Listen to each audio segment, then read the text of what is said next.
happiest birthday. And we love you. Hope to see you soon dyan sa Canada or here in the Philippines. Enjoy! See you guys!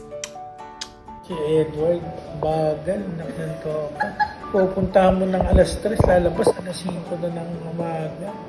Umabot ka ng 80, kahit 90 years.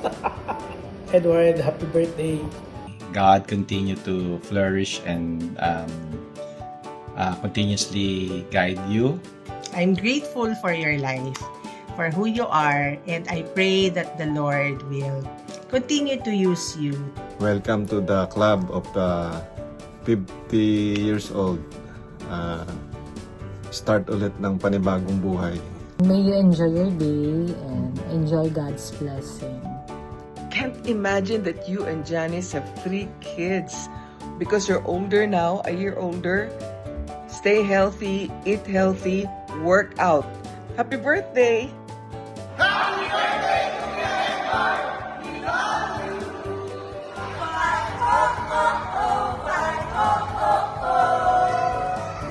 We love you!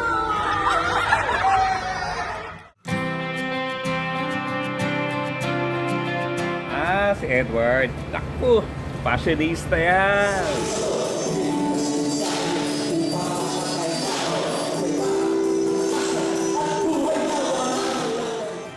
To describe you in one word, you are gentle. Gentle in spirit. You have a quiet spirit.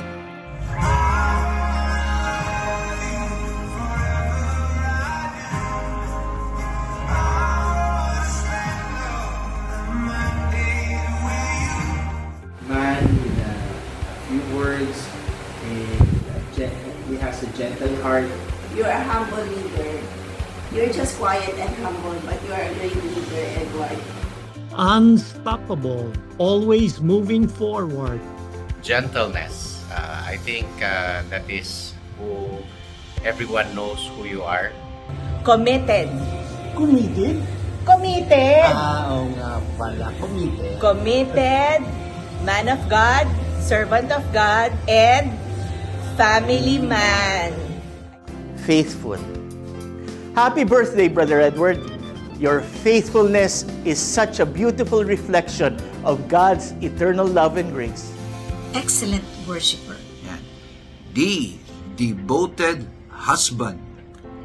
W, wonderful dad. Okay, letter A, amazing co-worker. Yan. R, reliable leader. And most of all, dashing and debonair. Parang James Bond. A very good and anointed worship leader. I know that the Lord will use you mightily. Kayong dalawa ni Janice.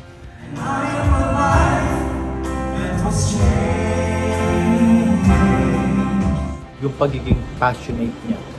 Nakita ko po yung passion niya to teach the children dito po sa K3 or sa church po namin. No?